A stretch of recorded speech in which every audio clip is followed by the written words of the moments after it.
All right, thank you for listening to this podcast. This episode of Literally is sponsored by Lexicon and Line. Case, tell us a little something about Lexicon and Line. Lexicon and Line, it does three things. They are communications consultants.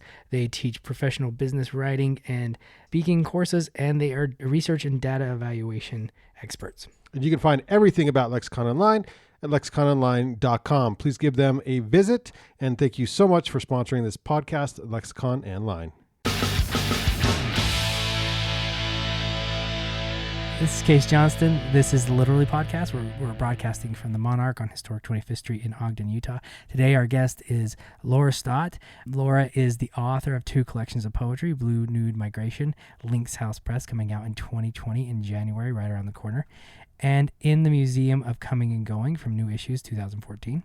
Her poetry can be found in publications such as The Rupture, Barrow Street, Kettle Blue Review, Adirondack Review, Western Humanities Review, Sugar House Review, and Copper Nickel. She's an instructor of English at Weber State University, and if you're not familiar with that, it's just up the road here in Ogden, Utah.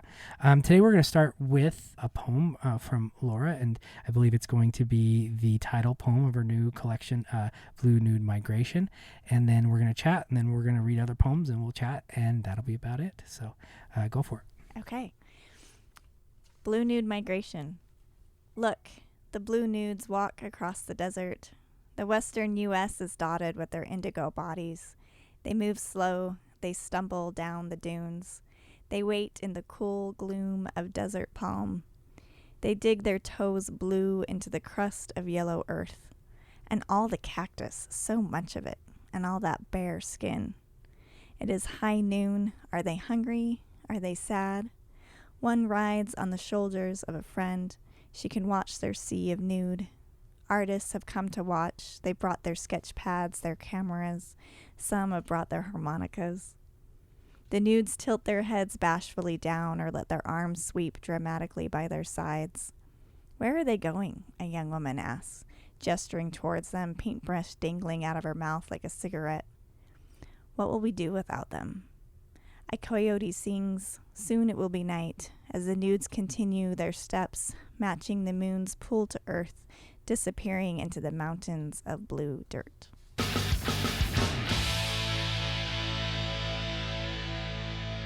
So where are we? I was living in Southern California when I wrote the draft of this poem, and so for me, I was imagining that desert down there, and I think I'd just come back from Joshua Tree, specifically, and there's an oasis in Joshua Tree, like where there's these, you've got all this desert, and then suddenly there's this seep of water, and there's all these palm trees in the middle of it. It's a really great spot, and there's a lot of really cool wildlife around it too. A lot of great lizards and things that you can spot. So that was on my mind, and I think the Blue Nudes. I guess, should I give a little background? Yeah. Okay. So over the years of working on this project, some of my poetry friends who have seen them will kind of be like, what's going on? Are they human? Are they animals? What are they? And so they originated as it was an ekphrastic project where I was looking at Henry Matisse's Blue Nudes, those cutout prints. And so it started with those. And pretty soon the Blue Nudes kind of came off the canvas, and they started wandering around various places, and I started writing about them. So, but that's what I had in mind originally was Henry Matisse, and then it kind of grew into they had all these other things that they were doing. So that's where that came from, and so I just kind of dove into these Blue Nude poems for a while, and then I left it actually for a few years, and then I went back to it and revisited it and wrote more of them. So, and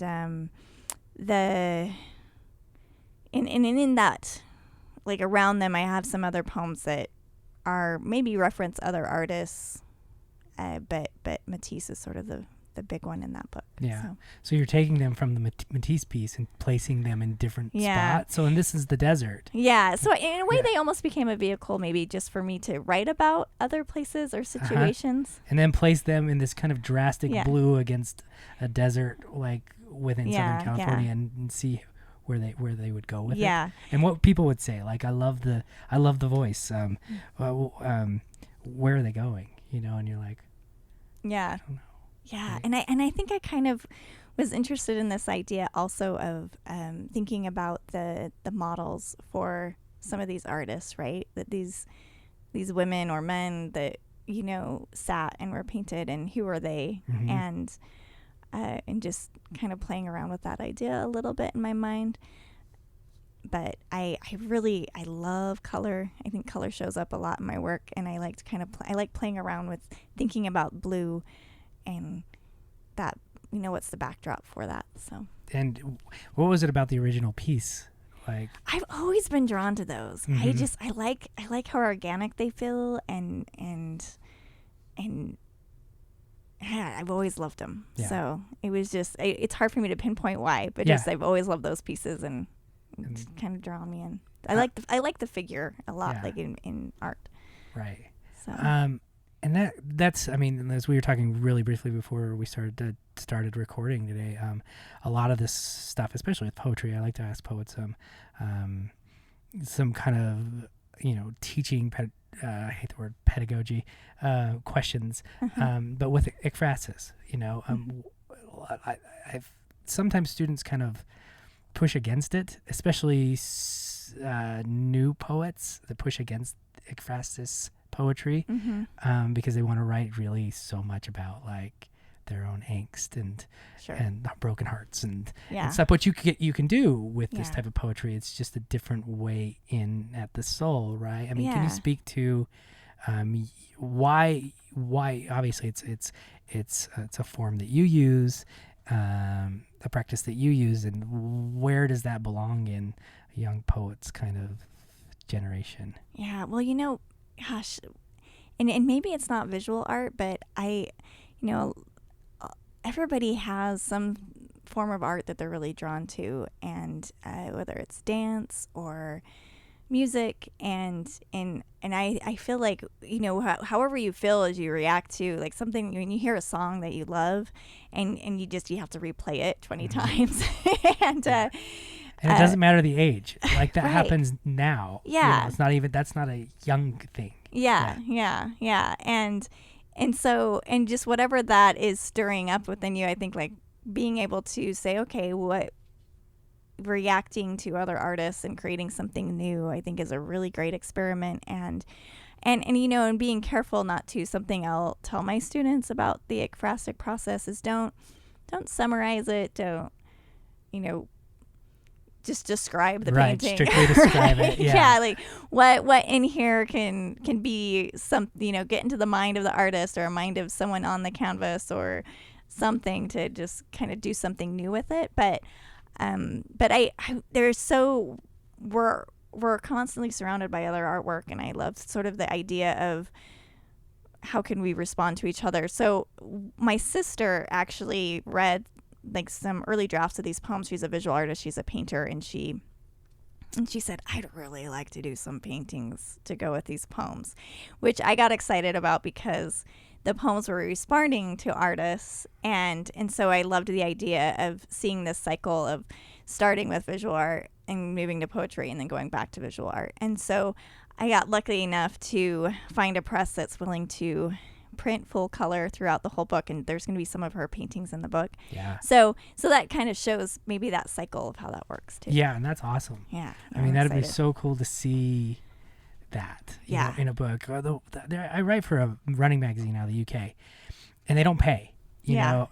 but what they do is they take my essays, and they have an artist draw fun. the essay. Uh-huh. I will write for them forever because of exactly what you're talking about. Yeah. Like now your sister's taking your poetry and then turning it into art, and that's just I can't think of many things cooler in life than somebody doing that with your work. So that's exciting. Yeah. There's one line that I love.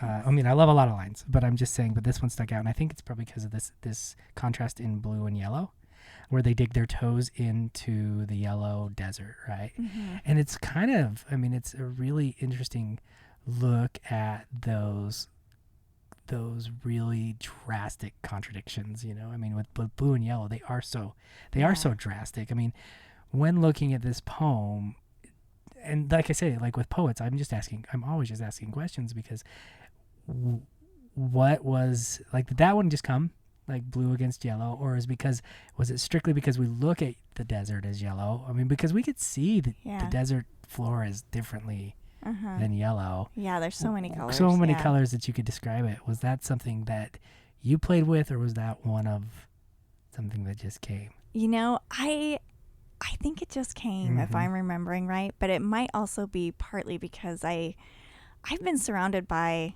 a lot of visual art my whole life, because my mom's a visual artist, and then my sister, and I love visual art, and I tinkered around with it when I was younger, and you know, I think I love those bright colors and contrast to each other, so I think I kind of already naturally had that in my mind, and so.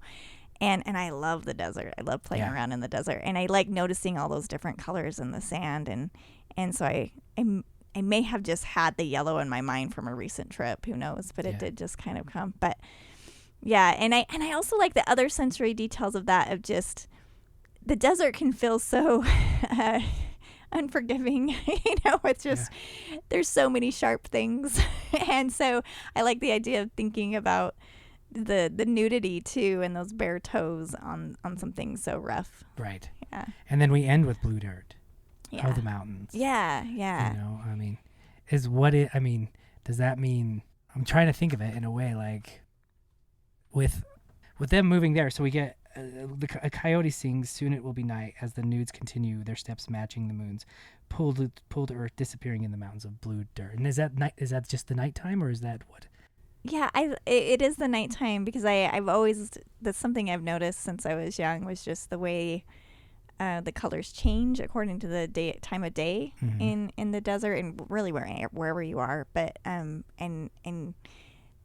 that you can take these red cliffs of southern Utah, or where, you know, in this poem it's Southern California, but just at sunset, just they turn a different color and suddenly they're blue, right? And I also like the idea of the blue nudes, like being able to just sort of disappear into the landscape that prior they were in high contrast to. Right. So so before they were just like drastic contrast to yellow, but then they are almost absorbed into the night's blue. Which is a really pretty image. And thanks. And I love coyotes. Anytime, me too. You know, I just think they're so cool. I know. I just think they're so. I mean, they're people, you know, they're scavengers, but they have this huge kind of commitment to pack and family, and they'll call to each other at night so that they can all come back together. You know, and they sound so strange when you're out there and you can hear them. And the first time you hear them in the middle of the night, it's like, what is that? And you've heard them 1,000 times before. But I love coyotes. Anyways, I just love coyotes. There's such a, I think so archetypically Western too. You know, it feels like the desert, and it feels like the West to have coyotes. But I know they're in Kansas and stuff. Mary's been to Mary's my wife's house a million times, and there's so many coyotes there. Yeah. But I want them just to be West. I want them to be ours. I know. Well, I think I think of them as being the West. Yeah. So because we're just. I'm with you. Yeah, because we're still the Old West. That's right. But we got to move on, because we just spent 10 minutes on one poem, and Brandon's going to cut us off. Okay, go. You're good. All right, good. Okay. So this one's titled "On New Year's Eve," and I'm going to preface this one. This poem is a true story, and it was, man, I don't remember what year it was. You know how you work on these. You know, you write a book and you work on it for years, and then it takes a while for it to come out. But there was a news story I woke up to on New Year's Day about these blackbirds, and I know I'm not the only poet that wrote about it. It was too good to leave alone, and you know, I guess there's that poet obsession with birds, but there's a reason why.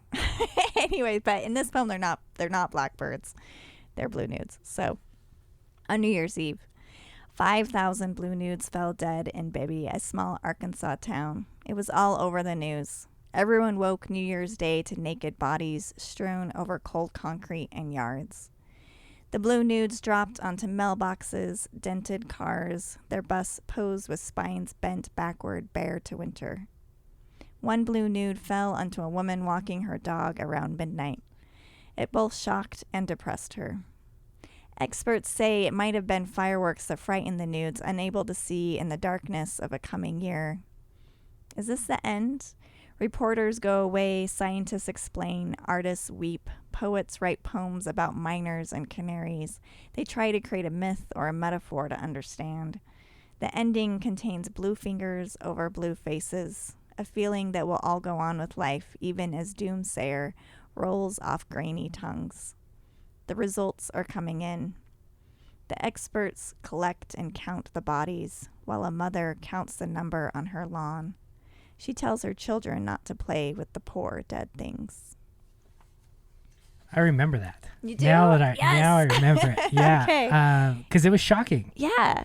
And with the Blue Nudes, it brings a totally different feel to the entire poem. Because if you would have done the birds, it'd be a totally different poem. Yeah. So with this one, it's really, really dark. You know, Yeah, it's dark. And this was when my sister said, I don't want to paint this one. Did she really? She did. Yeah. She's like, I don't know what to do. It's dark. So I mean, yeah. and it feels, and I, you know, which is really hard today is our world is kind of crazy right now. And it really kind of feels like, you know, it feels really, really potent to everything that's going on in the world. And maybe that's the darkness too. I mean, is because of the context and this, like you said, this was when? This is probably, when did they fall?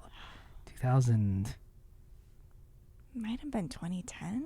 That's a long time ago. It was a long time ago. I know it was. And in reading it then or writing it then, it has to feel like, so you're putting this collection together. Yeah. And obviously this one's going in because it has the theme of the Blue Nudes. Is this poem a different poem now than it was in 2010? Oh, yeah. And it's crazy how a poem can not only transcend, but move between the mood of the world, the city, the country. I think that's interesting. Yeah. And this one feels so much now, but I'm looking back at 2010 contextually, and I'm thinking there's things then. Obviously, I mean, it's the economy was horrible, and everybody was losing jobs, and it was a hard time as well. But I think if you looked at this poem then, if we read it then in 2010, it would conjure completely differently dark images than it does now. Yeah. I would agree with that. Absolutely. Yeah. And yeah. I mean, no matter what, it's dark. Yeah. But especially with the children, don't play with the poor, because, and we know that with being birds, it's like you get sick. Yeah. But at the same time, it's with the Blue Nudes, it takes us away. So if somebody didn't know these were birds, it makes a different poem. Yeah. So because it's talking, when you think about it, like when you're picturing bodies, who are they, you know, and in today's world. And like one blue nude fell onto a woman walking her dog around midnight. It both shocked and depressed her. You know, if you think about a blue nude body falling on top of this poor woman and her dog, and then it's kind of like you look at it, it both shocked and depressed her. It's a line that's kind of, well, yeah, but it seems like there's a lot of restraint in it too. Yeah. You know, I mean, because you could have gone a lot farther with that line. You know, you could have pushed it, but that probably wouldn't have worked. Yeah. It would have been too, like, punch to the gut, which this poem doesn't feel like as a whole. Yeah. Yeah, and when sometimes you can, if you go too far with something, I think with the poetry, or if you talk about it too much, then you start to lose it. You have to ask the reader to participate. And yeah, but that's really interesting, because I would love to go back in time and read this in 2010 and see what it conjured. See what your mind thinks see about what it. Your mom thinks. I mean, because right now you think about, where's the line? Where's it going to say? Reporters go away, scientists explain, artists weep, poets write poems about miners and canaries.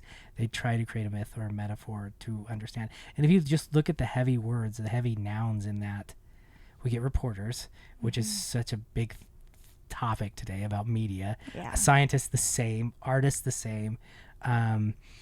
Where those kind of signifiers of who people are in the media right now. Every single one of them, where they might not have been in 2010. then. I don't know. Yeah. And I sort of feel like everybody is trying to figure it out, right? Like what's going on right now, and they're trying to find a way to explain it, you know, in all the different ways. There are so many things I could list that are happening right now. Yeah. Right? Well, and I guess that just speaks to the timelessness of the poem, right? Yeah, thanks. Which I appreciate you pointing that out, because sometimes you don't notice those things about your own work, and then you're like, yes, you're right. Yeah, I mean these themes are always there. It's just kind of where our mind takes us because where they are now. And like I said, it speaks to the timelessness of that poem. Yeah. Because I was thinking, you said you wrote it a long time ago, but I was thinking 2017 or 2016. It has 2010 been a while. is almost shocking. Yeah. Well, and that is a good maybe. Talking about teaching poetry, like maybe a good writing prompt is having your students replace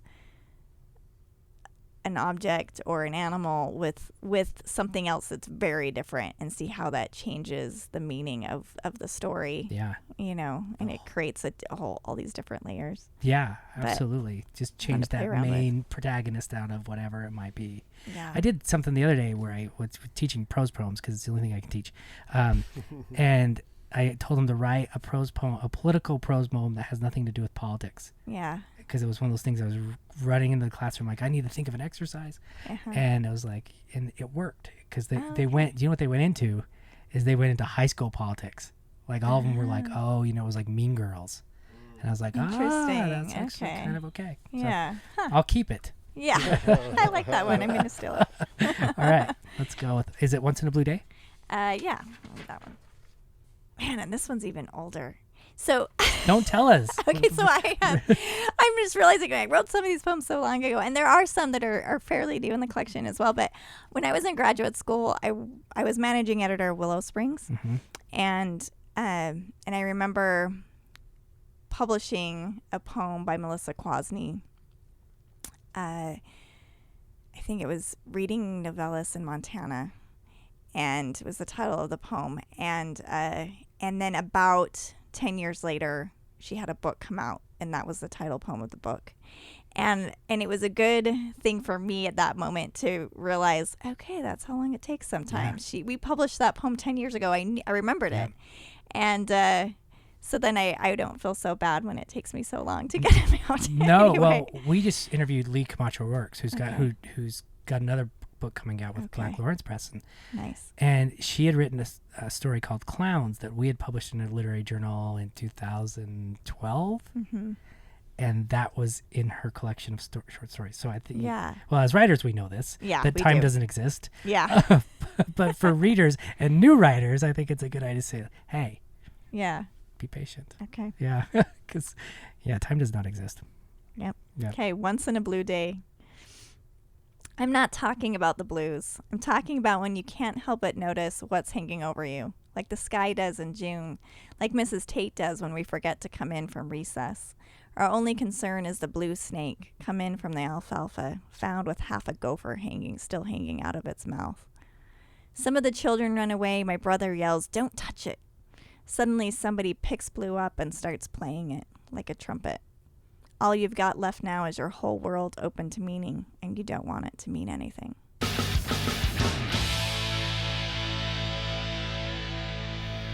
I'm reading the last stanza again.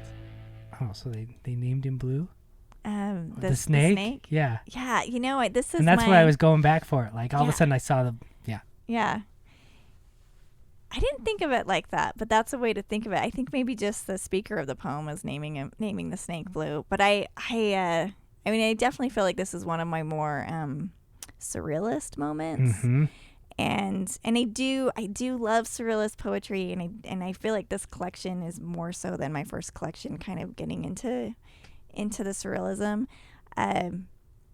But there's also just some very specific memories in here for me as well, because this actually did happen when I was in elementary school. Our elementary school grounds were surrounded by alfalfa fields, and I remember the gopher snake with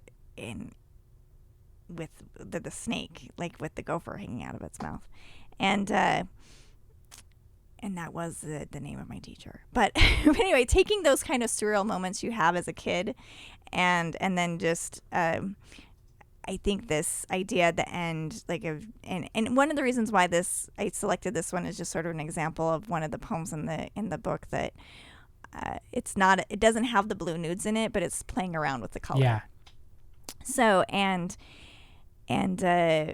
just how we assign meaning to things, and sometimes we don't want there to be meaning there, right? But you can't help it. It's just there. It's like there are these things that happen around you that become metaphorical or become symbolic in your life. And I feel like that's what this poem's trying to say at the end, is just like, now the whole world's just open to meaning, but you don't want it to mean anything. You just want it to just be. Yeah. You want the simplicity of it. Yeah.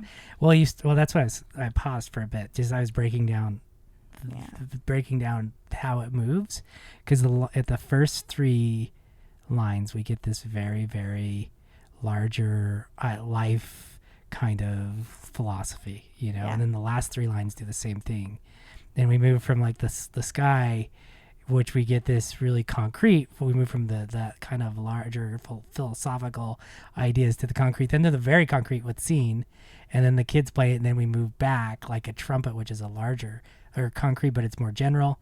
And then we move out to the larger philosophy of basically now that you've figured something else like this, everything in the world is kind of going to come in on you, and it's like, it's coming of age really too, as well, where you're like, the simplicity of childhood, just playing with the snake, is gone now, where that day with the snake means so much more. I mean, you're writing poems about it now, but and then now everything means something. Yeah. And in our minds at our ages, it's like, can we just, and that's why I like this is a little bit of a tangent. That's why I like watching stupid shows like Survivor, because I don't want, sometimes what we do as writers is we are wrapped up in this observation of the world every day. Yeah. And what everything means. And I would love an hour where people just try to vote themselves off the island. Right. And I think that poem and speaks to me that way. even as you say that, my brain still is like making the metaphorical connections. Yeah, exactly. So, it's hard to step away from that. And that's what that poem, when you first read it, and then that's what it hit me as, is like, oh, can we have that day back where we can play, and even though it's like surreal, playing a snake like a guitar, or your brother actually probably did that, can we go back there? And it's saddening, and you start off the whole thing with, I'm not talking about the blues per se, but there is a sadness when everything is attached to meaning. I don't know. And it feels like there's also, I mean, for me, there's something playful in the poem, but then there's also something sinister with the snake and the gopher. It's just sort of like, wait, what? There's death and So I like that one too. Thank you. Yeah, Thanks. I've loved them all. Thanks. Yeah, I think these should be published. I'm saying it right now. And I think art. Good call. I think art should be attached to it. I like that idea too. Make it done.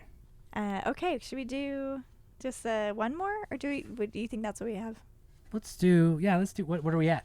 You can do more. Let's do 2. Okay. Do we have 2? I have 2. I think I may not have given you a copy of my second one that's left. But Okay. We'll end with that one because it'll be like a send off. Sure. Okay. Yeah. Okay. So this one, I gave you absence, right? Okay. Absence. Blue nudes hide in the wheat fields, all that rolling green. During the day, occasionally you'll see a body stand waist deep or a head lift up from the swaying, feathery tops of grain. They lie down in it and believe their secrets kept. Watch. From the corner of your eyes at night they come out. They stand and see no one and continue walking with their hands palms down, the young wheat barely touching that skin. The moon is a sliver hiding in blackness above them, the stars falling clockwise as their bare feet turn slightly in the same direction, until they remember the North Star in perfect ladle, offering anyone a sip of universe, if they will take it. Please expand. So this one I wrote when I lived in Spokane. And it was the first time in my life I've always been surrounded by farming areas. I grew up in an area like that, but I had never been surrounded by all that wheat. And I was really taken with the landscape of just outside of Spokane, like the Palouse and these sort of rolling fields of wheat, and I love driving out in it and just looking at it because it was such a different landscape to me.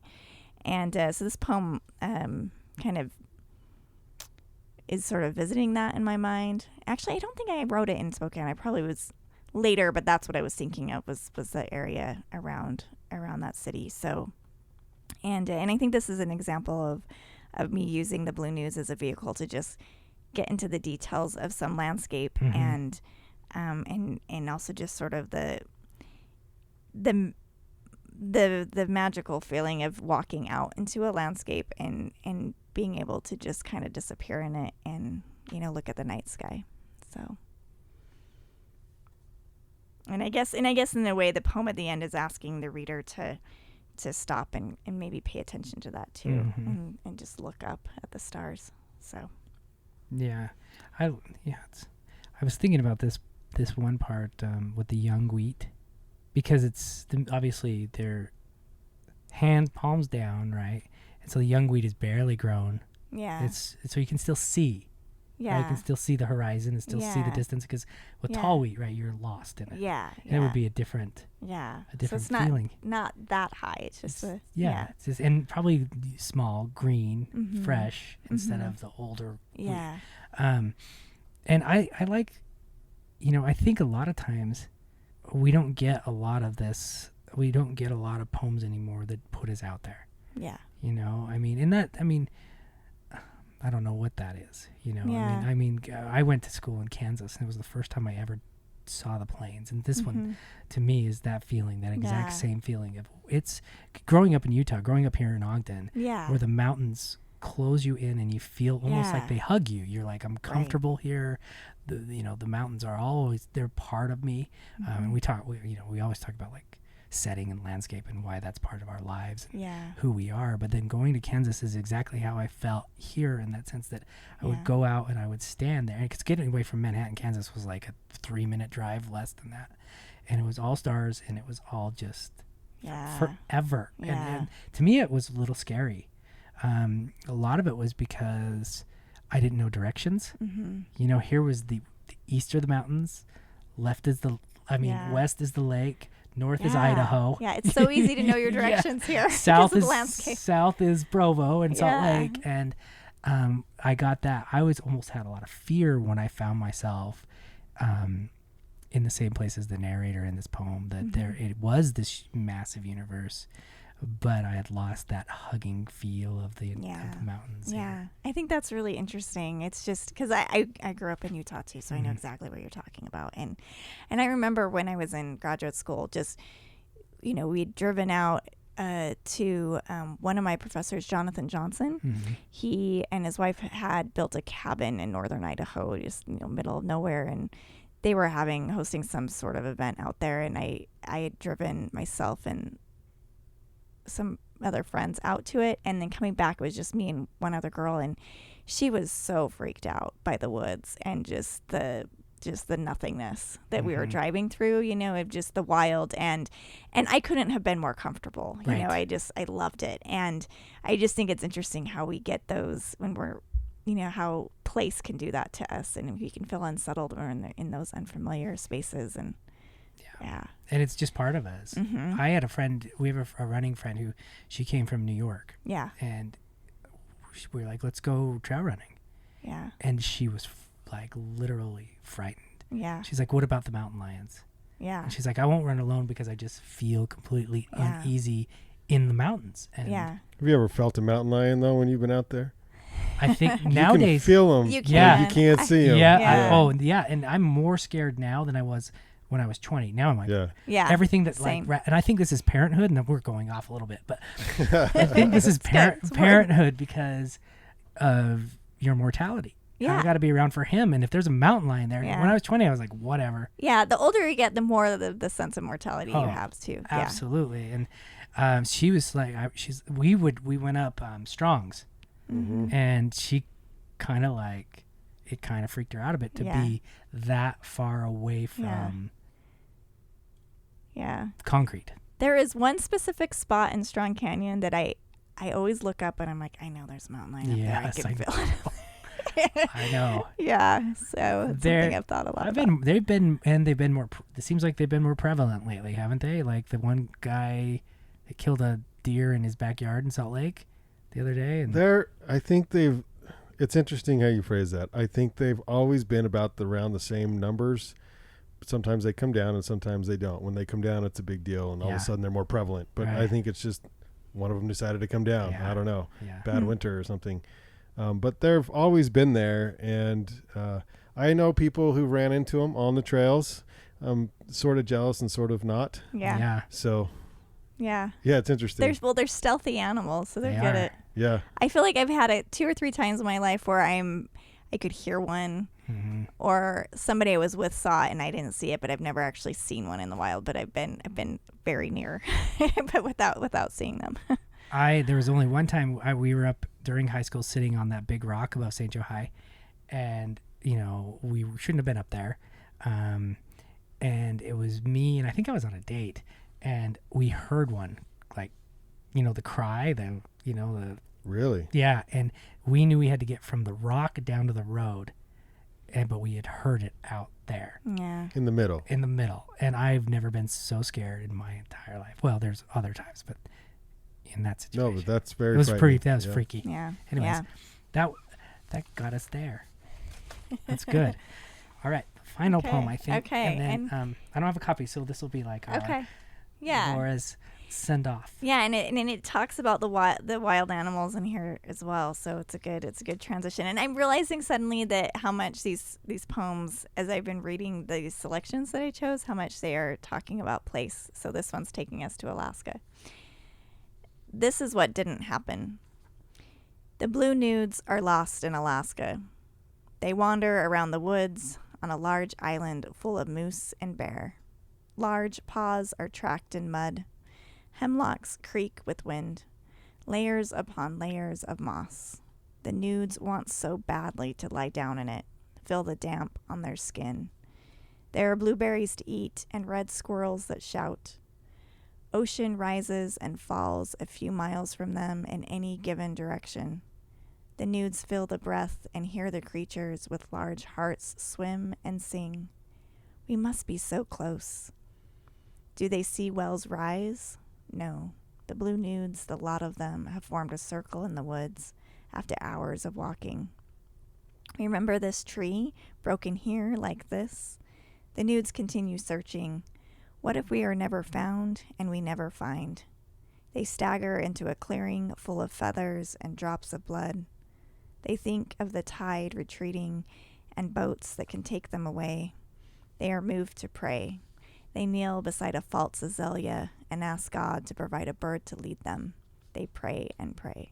I think it's the perfect poem to end with. We started with the Blue Nudes in the desert with just kind of this arid environment, and then leave us in the lush, beautiful Alaskan countryside. Yeah. It's perfect. Thanks. This is Case Johnson, Literally Podcast Today. We had Laura Stott join us today at should I say today again? Today we are in Banyan 1 inside the Monarch. Yeah, in the middle, in the heart of the new Nine Rails Arts District. Yep, and it's wonderful. Thank you so much for coming. Thanks so much for having me. Yeah, and that went super fast. That was probably 50 minutes. 40. That was fast. Yeah.